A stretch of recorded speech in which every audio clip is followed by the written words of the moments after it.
the two objects stick together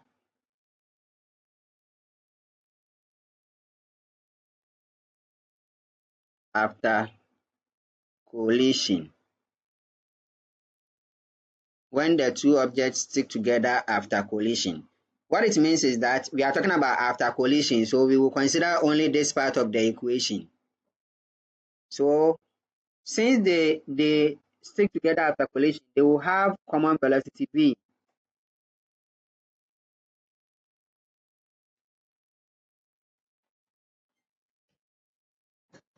They will have common velocity v. What it means is that after collision, if I want to write for this, that is after collision, I will have m1v plus m2v. Then because there is v over there, I can factorize the v out, where if I factorize the v out, I will get m1 plus m2 for the two objects when they stuck together after collision. So if I want to write another equation for the conservation of momentum, I will first write them before collision. So I will get m1 u1 plus m2 u2, that is before collision, is equal to v in brackets m1 plus m2. That is when they stick together after collision. So this is one of the situations where the objects will stick together after collision. Ladies and gentlemen, this is where we should also consider another situation.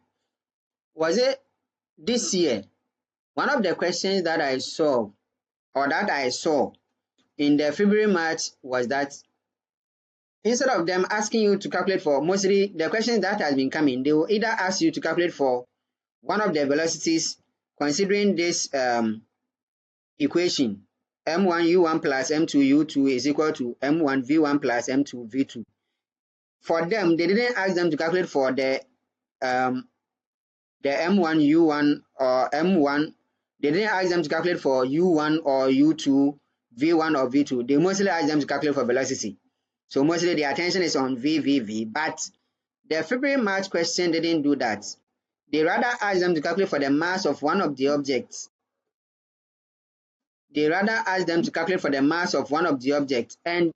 for that question, they said that the two objects stuck together after collision. It means we are going to use this equation. But some of you that your mathematics is weak, for example, myself, if I use this equation, it can actually confuse me at some point. So what I did